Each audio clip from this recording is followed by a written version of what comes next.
میں بچہ تھا، پڑھائی کر رہا تھا۔ انہوں نے ہمیشہ داعش اور عراق میں اس تنظیم کی کامیابیوں کے بارے میں بتایا۔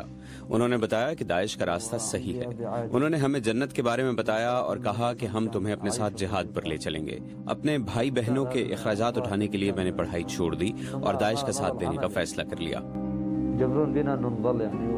ابن مسعود عراق سے تعلق رکھنے والے داعش کے ان سپاہیوں میں سے ہیں جو اس تنظیم کا ساتھ چھوڑ چکے ہیں۔ ماہرین کے مطابق عراق اور شام میں زور ٹوٹنے کے بعد اب داعش نے جنوبی ایشیا کا رخ کیا ہے، جہاں پہلے ہی انتہا پسندی کے پھیلاؤ کے لیے حالات سازگار ہیں۔ ایک عام خیال یہ ہے کہ جنوبی ایشیا ہی نہیں، غربت اور معاشی ناانصافی سے متاثر دنیا کے تمام خطوں میں دہشت گرد تنظیموں کے لیے نئی بھرتیاں کرنا نسبتاً آسان ہوتا ہے، لیکن کچھ ماہرین اس سے اتفاق نہیں کرتے۔ پاکستان میں دہشت گردی کے ذمہ دار غریب یا غیر تعلیم یافتہ لوگ نہیں ہیں۔ جو لوگ دہشت گردی کو فروغ دے رہے ہیں ان کا تعلق تعلیم یافتہ متوسط طبقے سے ہے۔ 2002 تک خیال تھا کہ اگر ہم وہاں جائیں گے اور تعلیم عام کریں گے تو دہشت گردی پر قابو پایا جا سکتا ہے، لیکن یہ غلط ثابت ہوا۔ جنوبی ایشیا کے رہنے والوں کو اسی خطے کے دہشت گردوں سے خطرہ ہے، جیسے امریکہ میں ہمیں سفید فام نسل پرستوں سے خطرہ ہے۔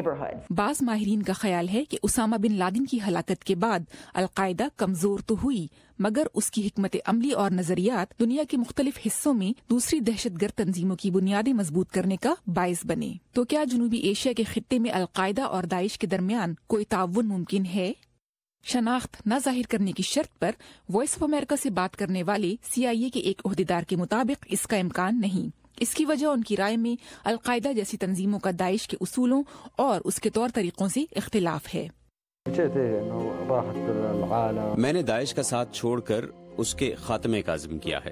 میں اپنے جتنے اور اپنے سے کم عمر بھائیوں کو مشورہ دوں گا کہ وہ داعش کے جال میں نہ پھنسیں، داعش کا ساتھ نہ دیں۔ میں یہ کہنا چاہتا ہوں کہ پیسہ سب کچھ نہیں ہے۔